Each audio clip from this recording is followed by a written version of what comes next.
নমস্কার সকলকে, আমার পেজের আরেকটি নতুন ভিডিওতে আপনাদের সকলকে অনেক অনেক স্বাগত। আমি প্রিয়াঙ্কি চলে এলাম আমার জীবনের আরেকটি নতুন দিনের অভিজ্ঞতার গল্প আপনাদের সাথে ভাগ করে নিতে। আজকে আমি যেই ব্লগটি শেয়ার করছি সেটা প্রবাসে আমাদের গ্রীষ্মকালীন সময়ের একটি দিনের ভিডিও। বাইরের পরিবেশ খুব সুন্দর আজকে।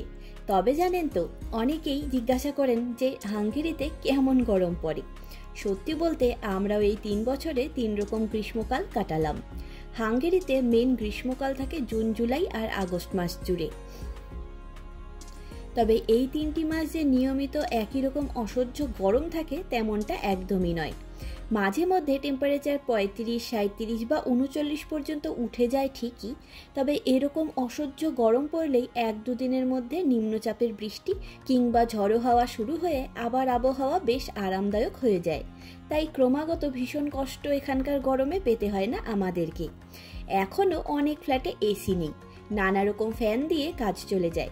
আর তাছাড়া এখানে গরমকালটা এতটাই ছোট যে এদিককার লোকেরাও হয়তো সেসব নিয়ে খুব একটা ভাবেন না। তার মধ্যে এরা সম্পূর্ণ গরমকাল জুড়ে শুধু এদিক ওদিক ঘুরে বেড়ান। নানা রকম ছুটিও থাকে এই দেশে সম্পূর্ণ গরমকাল জুড়ে। তবে আমরা এই 3টে গরমকাল জুড়ে অনেক ফ্ল্যাটে এসি লাগাতে দেখেছি। যেমন আমাদের জাস্ট পাশের ফ্ল্যাটে এই বছর এসি লাগানো হলো দেখলাম। আমাদের ফ্ল্যাটে এসি আগের থেকেই ছিল, কিন্তু আমাদের মনে হয় ঘরে একটা ভালো স্পিডের সিলিং ফ্যান থাকলে আর এসির দরকার পড়তো না, কারণ আমাদের ঘরটা 8 তলার ওপরে, তাই বেশ সুন্দর হাওয়া পাই সারা বছর। আর সোশ্যাল মিডিয়াতে নানা রকম রিল দেখতে দেখতে কালকে হঠাৎ চোখ পড়লো কলা আর ব্রেড দিয়ে এই রেসিপিটির ওপরে, তাই ভাবলাম নিজেও একবার বানিয়ে দেখি খেতে কেমন লাগে।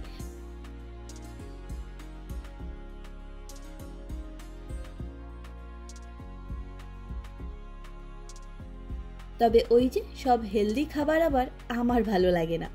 যাই হোক, সকালে ব্রেকফাস্টটা মন মতন হলো না ঠিকই, তাই দুপুরের রান্নাটা আজকে একটু ভালোভাবে করতে হবে। এমনিও আমাদের ঘরে চিকেন বাদে আর কোনো মাংস আসা মানেই বেশ আনন্দের ব্যাপার। আর বুদাপেস্টের নানা সুপারমার্কেটগুলিতে মাটনটা পাওয়া যায় না, তবে ল্যাম্ব পাওয়া যায়। কিন্তু লোকাল সুপারমার্কেটগুলিতে আবার নিয়মিত ল্যাম্বটাও পাওয়া যায় না। তবে যে কোনো টার্কিশ দোকানে প্রতিদিন ফ্রেশ ল্যাম্ব পাওয়া যায়, তবে দামটা বেশ ভালোই। যেমন আমরা কালকে 1 কেজি ভেড়ার মাংস এনেছি 10,000 হাফ দিয়ে, যা কিনা ইন্ডিয়ান টাকায় 2600 টাকার মতন। একেই তো রেড মিট খাওয়া খুব একটা ভালো না, তার উপরে এতটা দাম। তাই 2-3 মাস পর পর আমরা ল্যাম্ব বা মাটন বা হাঁসের মাংস খেয়ে থাকি। তবে জানেন তো, এখানে যে কোনো মাংসই ভীষণ পরিষ্কার করে কাটে এবং প্যাকিং করে দেন যে কোনো দোকান থেকেই, তাই খুব একটা অসুবিধা লাগে না এসব হ্যান্ডেল করতে। আর ল্যাম্ব রান্না মানেই আমি একটু রসিয়ে কষিয়ে রান্নাটা করে থাকি। বিশেষ করে সর্ষের তেলটা ইউজ করি। এদেশে সর্ষের তেলের ভীষণ দাম, ইন্ডিয়ান টাকায় প্রায় 1000 টাকার মতো 1 লিটারের দাম। তাই বিশেষ রান্না ছাড়া সর্ষের তেলটা ব্যবহার করি না।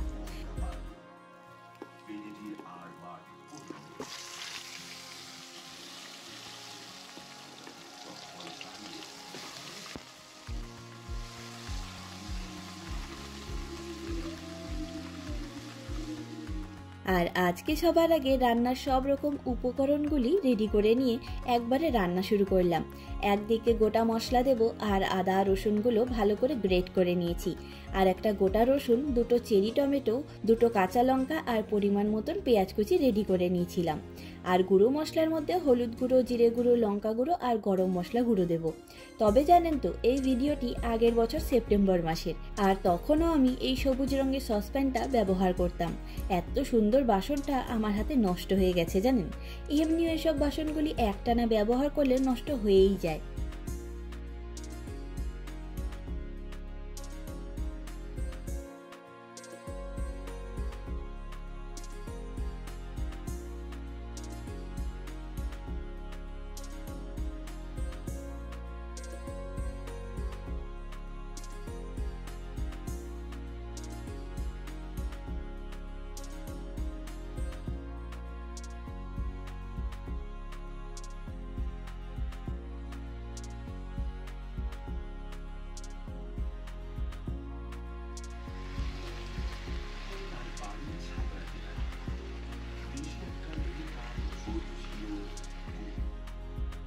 যাই হোক, ওদিকে মাংসটা বসিয়ে দিয়ে আরেকটা ওভেনে ভাতটাও বসিয়ে দিলাম।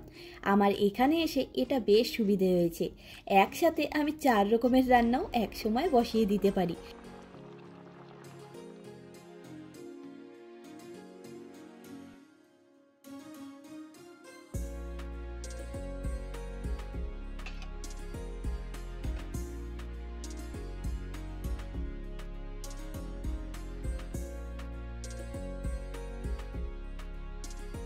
বেশ সুবিধা হয় এরকম ওভেনগুলিতে। তবে আজকে সবিক বলছিল মাংসের ঝোল খাবে, তাই খানিকটা ঝোল সহই নামালাম রান্নাটা।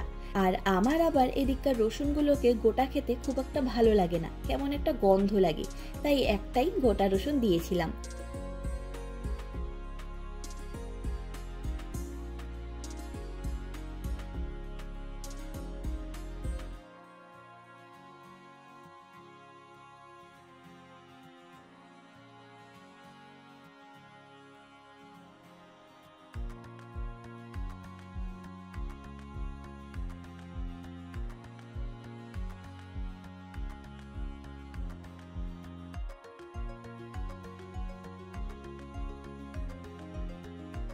আজকে আমাদের রান্না এইটুকুই, মাংস আর ভাত, সাথে একটু পিকেলসও নিয়েছি।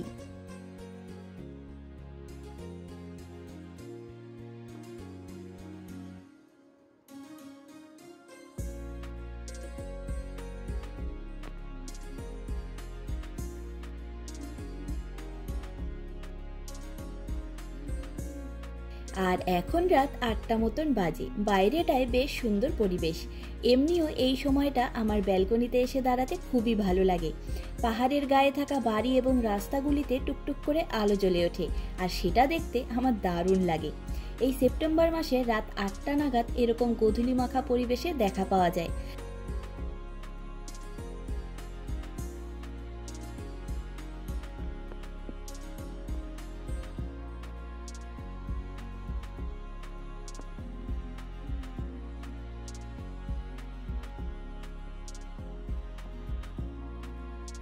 তবে আজকে আমরা আমাদের পাড়ার ইন্ডিয়ান দোকানে যাব, তাই চলুন আপনাদেরকেও নিয়ে যাই সেখানে।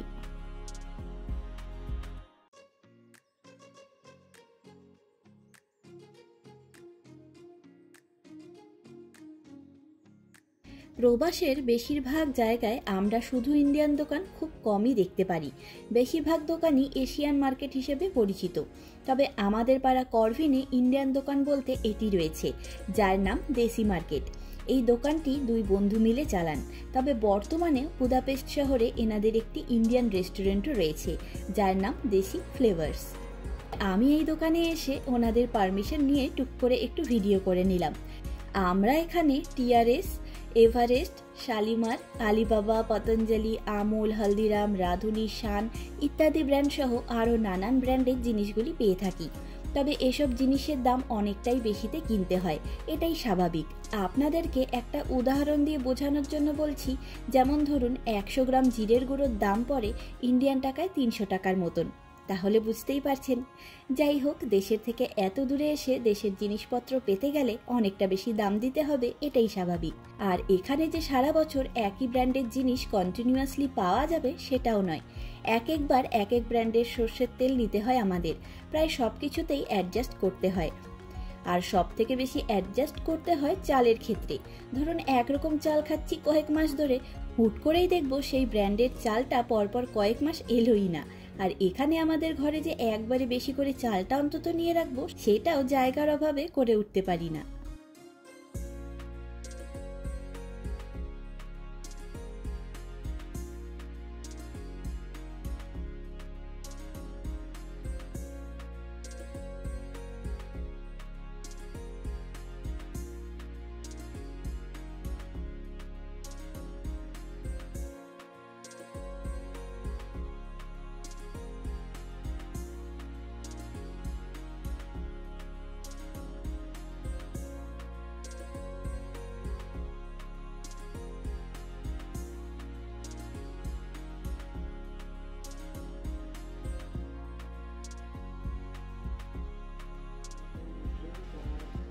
লাউ নিবি না? দুটো নেই, ছোট্ট ছোট্ট তো। ওই দেখ কোনটুকু।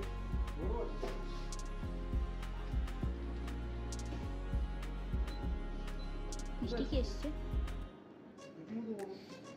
এটা কোনটুকু হবে জানিস বাবাই? তুই বুঝিসই না, একদম অল্প হবে। হ্যাঁ ঠিক আছে, নেই। হ্যাঁ নেই।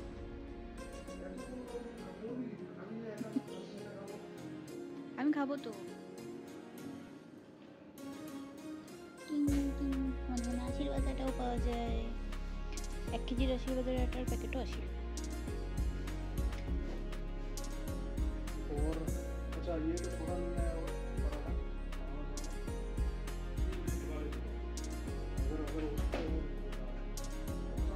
ও দুটো প্যাকেট জন্য একটা দেবে? अच्छा मसाला चाहिए? नहीं, मसाला सब कुछ है। धनिया है क्या?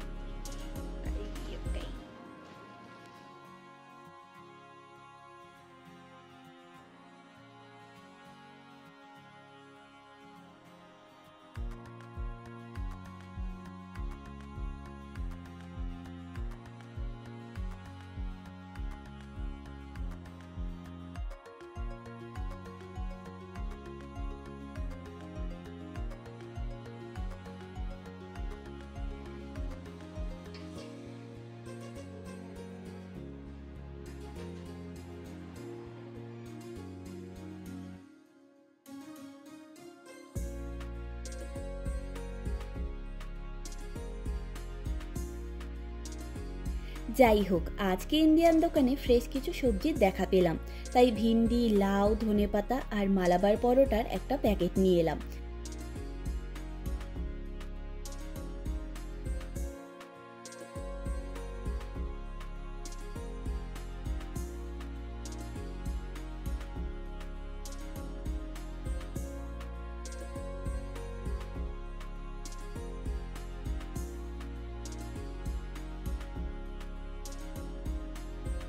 আর আমরা আমাদের পাড়ার একটা চাইনিজ দোকান থেকে কাঁচা লঙ্কাটা আনি।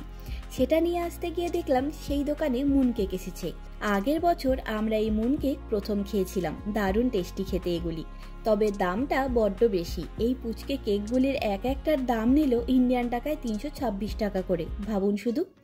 যাই হোক, বছরে একবার করেই এই কেকগুলো চাইনিজ দোকানটিতে আসে, তাই নিয়ে এলাম। এই কেকগুলির মধ্যে একটায় আমন্ড আর আরেকটিতে রেড বিনের পুর দেওয়া রয়েছে, ভীষণ ভালো খেতে। যাই হোক, এই ছিল আমার আজকের দিনের নানা অভিজ্ঞতা ভরা দিনটির গল্প। আপনাদের এই ব্লগটি কেমন লাগলো অবশ্যই জানাবেন। চলুন আজ তবে গল্পের ঝুড়ি গুছিয়ে নিই। দেখা হবে, গল্প হবে পরের একটি নতুন অভিজ্ঞতার গল্প নিয়ে খুব তাড়াতাড়ি। আমার এই ভিডিওটি কেমন লাগলো লাইক কমেন্ট করে অবশ্যই জানাবেন।